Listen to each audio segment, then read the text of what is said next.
Shalom, selamat bergabung dalam program Baca Alkitab setiap hari. Saya berdoa semoga Bapak Ibu Saudaraku semua diberkati Tuhan melalui pendengaran dan perenungan firman Tuhan setiap hari.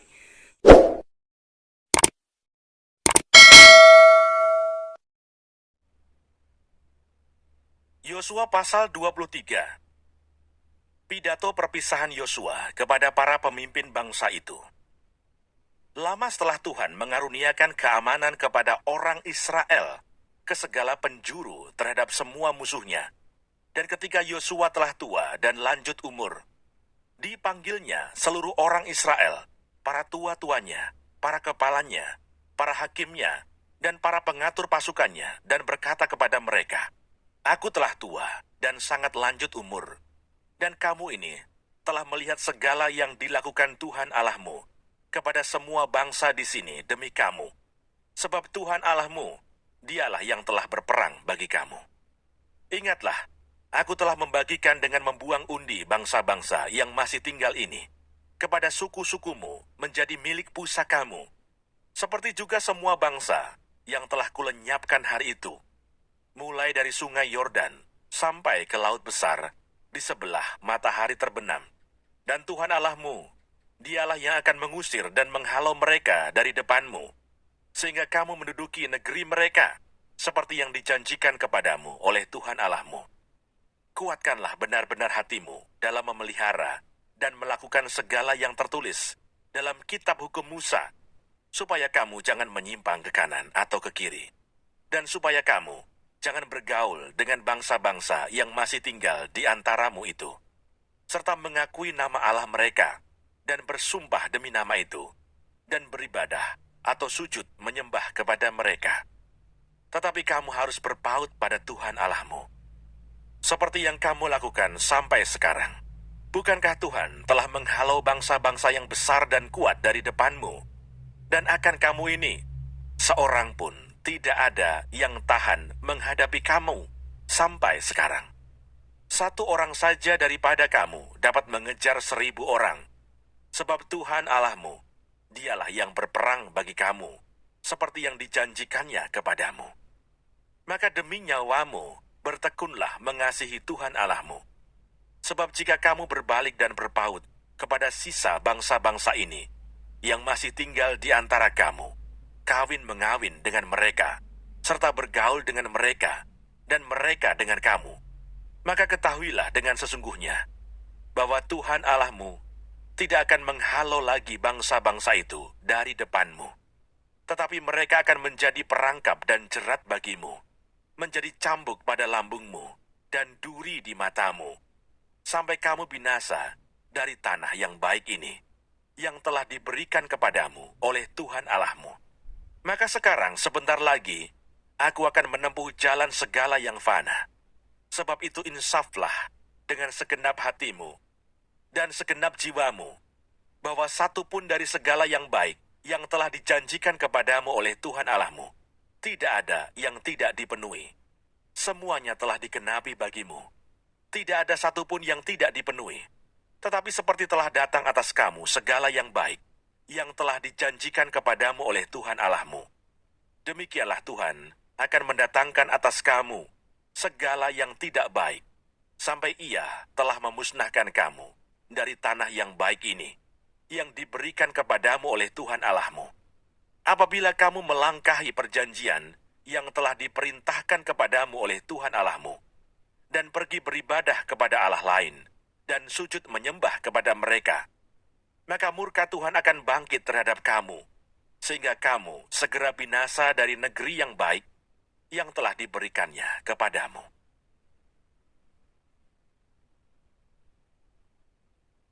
Yosua pasal 24. Pembaruan perjanjian di Sikem. Kemudian Yosua mengumpulkan semua suku orang Israel di Sikem. Dipanggilnya para tua-tua orang Israel, para kepalanya, para hakimnya, dan para pengatur pasukannya. Lalu mereka berdiri di hadapan Allah. Berkatalah Yosua kepada seluruh bangsa itu, "Beginilah firman Tuhan Allah Israel. Dahulu kala, di seberang sungai Efrat, Disitulah diam nenek moyangmu, yakni Terah, ayah Abraham, dan ayah Nahor, dan mereka beribadah kepada Allah lain. Tetapi aku mengambil Abraham, bapamu itu, dari seberang sungai Efrat, dan menyuruh dia menjelajahi seluruh tanah Kanaan. Aku membuat banyak keturunannya, dan memberikan Ishak kepadanya. Kepada Ishak kuberikan Yakub dan Esau. Kepada Esau kuberikan pegunungan Seir menjadi miliknya. Sedang Yakub serta anak-anaknya pergi ke Mesir. Lalu aku mengutus Musa serta Harun dan menulahi Mesir, seperti yang kulakukan di tengah-tengah mereka. Kemudian aku membawa kamu keluar. Setelah aku membawa nenek moyangmu keluar dari Mesir, dan kamu sampai ke laut, lalu orang Mesir mengejar nenek moyangmu dengan kereta, dan orang berkuda ke laut Teberau. Sebab itu berteriak-teriaklah mereka kepada Tuhan. Maka diadakannya gelap antara kamu dan orang Mesir itu, dan didatangkannya air laut atas mereka, sehingga mereka diliputi. Dan matamu sendiri telah melihat apa yang kulakukan terhadap Mesir. Sesudah itu lama kamu diam di padang gurun. Aku membawa kamu ke negeri orang Amori yang diam di seberang sungai Yordan. Dan ketika mereka berperang melawan kamu, mereka kuserahkan ke dalam tanganmu, sehingga kamu menduduki negerinya, sedang mereka kupunahkan dari depan kamu. Ketika itu, Balak bin Sipor, Raja Moab, bangkit berperang melawan orang Israel. Disuruhnya memanggil Bileam bin Beor untuk mengutuki kamu. Tetapi aku tidak mau mendengarkan Bileam, sehingga ia pun memberkati kamu. Demikianlah aku melepaskan kamu dari tangannya. Setelah kamu menyeberangi sungai Yordan dan sampai ke Yeriko, berperanglah melawan kamu warga-warga kota Yeriko, orang Amori, orang Feris, orang Kanaan, orang Het, orang Girgasi, orang Hewi, dan orang Yebus. Tetapi mereka itu kuserahkan ke dalam tanganmu. Kemudian aku melepaskan tabuhan mendahului kamu, dan binatang-binatang ini menghalau mereka dari depanmu, seperti kedua raja orang Amori itu. Sesungguhnya, bukan oleh pedangmu, dan bukan pula oleh panahmu. Demikianlah kuberikan kepadamu negeri yang kamu peroleh tanpa bersusah-susah, dan kota-kota yang tidak kamu dirikan. Tetapi kamulah yang diam di dalamnya, juga kebun-kebun anggur dan kebun-kebun zaitun yang tidak kamu tanami. Kamulah yang makan hasilnya.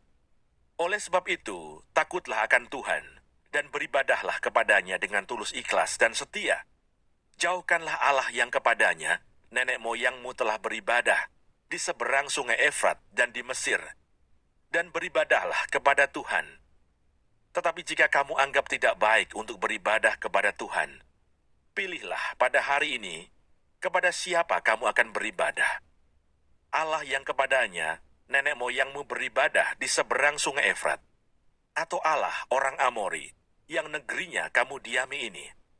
Tetapi aku dan seisi rumahku, kami akan beribadah kepada Tuhan. Lalu bangsa itu menjawab, jauhlah daripada kami meninggalkan Tuhan untuk beribadah kepada Allah lain. Sebab Tuhan Allah kita, Dialah yang telah menuntun kita dan nenek moyang kita dari tanah Mesir, dari rumah perbudakan, dan yang telah melakukan tanda-tanda mukjizat yang besar ini di depan mata kita sendiri, dan yang telah melindungi kita sepanjang jalan yang kita tempuh. Dan di antara semua bangsa yang kita lalui, Tuhan menghalau semua bangsa dan orang Amori, penduduk negeri ini, dari depan kita. Kami pun akan beribadah kepada Tuhan, sebab Dialah Allah kita. Tetapi Yosua berkata kepada bangsa itu, tidaklah kamu sanggup beribadah kepada Tuhan, sebab Dialah Allah yang kudus. Dialah Allah yang cemburu. Ia tidak akan mengampuni kesalahan dan dosamu. Apabila kamu meninggalkan Tuhan dan beribadah kepada Allah asing, maka Ia akan berbalik daripadamu dan melakukan yang tidak baik kepada kamu, serta membinasakan kamu, setelah Ia melakukan yang baik kepada kamu dahulu.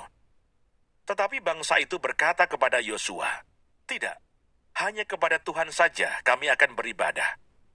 Kemudian berkatalah Yosua kepada bangsa itu, kamulah saksi terhadap kamu sendiri, bahwa kamu telah memilih Tuhan untuk beribadah kepadanya.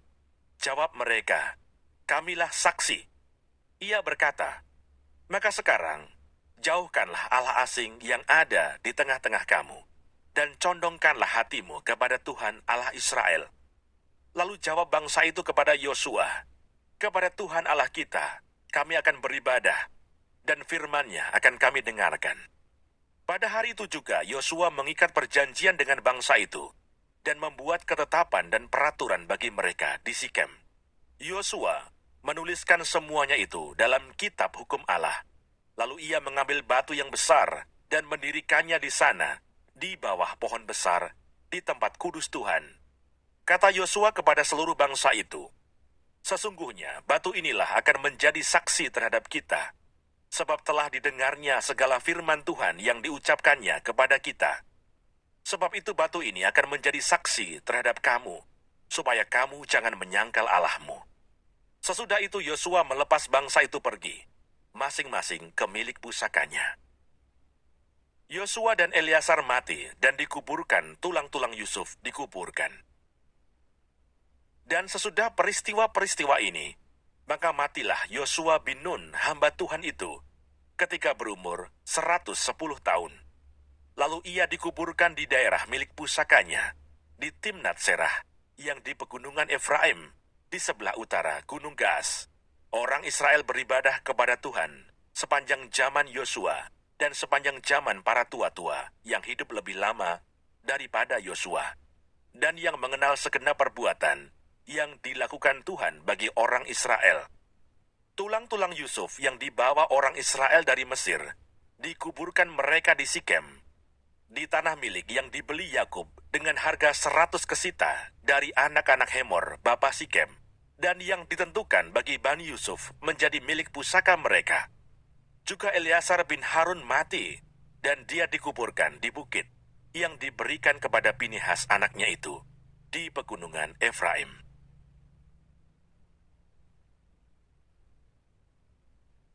Kitab Hakim-Hakim. Hakim-Hakim pasal 1. Keadaan orang Israel setelah Yosua mati. Sesudah Yosua mati, orang Israel bertanya kepada Tuhan, "Siapakah daripada kami yang harus lebih dahulu maju menghadapi orang Kanaan untuk berperang melawan mereka?" Firman Tuhan, "Suku Yehudalah yang harus maju. Sesungguhnya telah kuserahkan negeri itu ke dalam tangannya."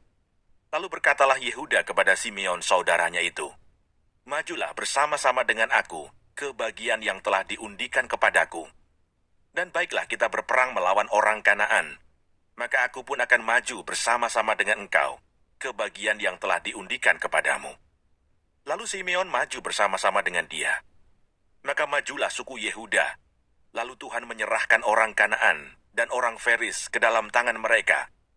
Dan mereka memukul kalah orang-orang itu dekat Besek, 10.000 orang banyaknya. Di Besek mereka menjumpai Adoni Besek dan berperang melawan dia. Dan mereka memukul kalah orang Kanaan dan orang Feris. Tetapi Adoni Besek melarikan diri. Lalu mereka mengejarnya, menangkapnya, dan memotong ibu jari dari tangannya dan dari kakinya. Kata Adoni Besek, "Ada 70 raja dengan terpotong ibu jari tangannya dan kakinya, memungut sisa-sisa makanan di bawah mejaku. Sesuai dengan yang kulakukan itu, demikianlah dibalaskan Allah kepadaku." Kemudian ia dibawa ke Yerusalem dan mati di sana. Sesudah itu Bani Yehuda berperang melawan Yerusalem, merebutnya, lalu memukulnya dengan mata pedang, dan memusnahkan kota itu dengan api. Kemudian Bani Yehuda maju berperang melawan orang Kanaan, yang diam di pegunungan, di tanah Negeb, dan di daerah bukit. Lalu suku Yehuda bergerak menyerang orang Kanaan yang diam di Hebron. Nama Hebron dahulu adalah Kiryat Arba, dan memukul kalah Sesai, Ahiman, dan Talmai. Dari sana mereka bergerak menyerang penduduk Debir. Nama Debir dahulu adalah Kiryat Sefer. Berkatalah Kaleb, "Siapa yang mengalahkan dan merebut Kiryat Sefer, kepadanya akan kuberikan Aksa, anakku, menjadi istrinya." Dan Otniel, anak Kenas, adik Kaleb, merebut kota itu. Lalu Kaleb memberikan Aksa, anaknya, kepadanya menjadi istrinya. Ketika perempuan itu tiba, dibujuknya suaminya untuk meminta sebidang ladang kepada ayahnya. Maka turunlah perempuan itu dari keledainya, lalu berkatalah Kaleb kepadanya, "Ada apa?" Jawabnya kepadanya, "Berikanlah kepadaku suatu hadiah. Telah kau berikan kepadaku tanah yang gersang, berikanlah juga kepadaku mata air." Lalu Kaleb memberikan kepadanya mata air yang di hulu dan mata air yang di hilir. Keturunan Hobab ipar Musa, orang Keni itu, maju bersama-sama dengan Bani Yehuda dari kota pohon kurma ke padang gurun Yehuda di tanah Negeb dekat Arad. Lalu mereka menetap di antara penduduk di sana. Yehuda maju bersama-sama dengan Simeon saudaranya itu. Lalu mereka memukul kalah orang Kanaan, penduduk Sevat. Mereka menumpas kota itu. Sebab itu, kota itu dinamai Hormah. Selanjutnya, suku Yehuda merebut Gaza dengan daerahnya, Askelon dengan daerahnya, dan Ekron dengan daerahnya. Dan Tuhan menyertai suku Yehuda, sehingga mereka menduduki pegunungan itu. Tetapi mereka tidak dapat menghalau penduduk yang di lembah, sebab orang-orang ini mempunyai kereta-kereta besi. Kepada Kaleb telah diberikan Hebron, seperti yang dikatakan Musa dahulu, dan dari sana telah dihalaukannya anak Enak yang 3 itu. Tetapi orang Yebus, penduduk kota Yerusalem, tidak dihalau oleh Bani Benyamin. Jadi orang Yebus itu masih diam bersama-sama dengan Bani Benyamin di Yerusalem sampai sekarang. Keturunan Yusuf juga maju menyerang Betel dan Tuhan menyertai mereka. Keturunan Yusuf menyuruh orang mengintai Betel itu. Nama kota itu dahulu adalah Luz. Ketika pengintai-pengintai itu melihat seorang keluar dari kota itu, maka berkatalah mereka kepadanya, "Tolong tunjukkan bagaimana kami dapat memasuki kota ini, maka kami akan memperlakukan engkau sebagai sahabat." Lalu ditunjukkannya kepada mereka bagaimana mereka dapat memasuki kota itu, dan mereka memukul kota itu dengan mata pedang. Tetapi orang itu dengan seluruh kaumnya dibiarkan mereka pergi. Orang itu pergi ke negeri orang Het dan mendirikan di sana sebuah kota yang dinamainya Luz. Demikianlah nama kota itu sampai sekarang. Suku Manasye tidak menghalau penduduk Bet-Sin dan penduduk segala anak kotanya, penduduk Tanah dengan segala anak kotanya, penduduk Dor dengan segala anak kotanya, penduduk Yibleam dengan segala anak kotanya, dan penduduk Megido dengan segala anak kotanya. Sebab orang Kanaan itu berkeras untuk tetap diam di negeri itu. Setelah orang Israel menjadi kuat, mereka membuat orang Kanaan itu menjadi orang Rodi dan tidak menghalau mereka sama sekali. Suku Efraim pun tidak menghalau orang Kanaan yang diam di Geser, sehingga orang Kanaan itu tetap diam di tengah-tengah mereka di Geser. Suku Zebulon tidak menghalau penduduk Kitron dan penduduk Nahalol, sehingga orang Kanaan itu tetap diam di tengah-tengah mereka, walaupun sebagai orang Rodi. Suku Asher tidak menghalau penduduk Ako, penduduk Sidon serta Ahlab, Aksib, Helba, Afek, dan Rehob, sehingga orang Asher itu diam di tengah-tengah orang Kanaan, penduduk asli di negeri itu, sebab orang-orang itu tidak dihalaunya. Suku Naftali tidak menghalau penduduk Bet-Semes dan penduduk Bet-Anat, sehingga mereka diam di tengah-tengah orang Kanaan, penduduk asli di negeri itu. Tetapi penduduk Bet-Semes dan Bet-Anat itu menjadi orang Rodi bagi mereka. Orang Amori mendesak Bani Dan ke sebelah pegunungan dan tidak membiarkan mereka turun ke lembah. Dan orang Amori itu berkeras untuk tetap diam di Har-Heres, di Ayalon, dan di Saalbim, walaupun mereka mendapat tekanan berat dari keturunan Yusuf, sebab mereka menjadi orang Rodi. Daerah orang Amori itu mulai dari pendakian Akrabim, dari Sela terus ke atas,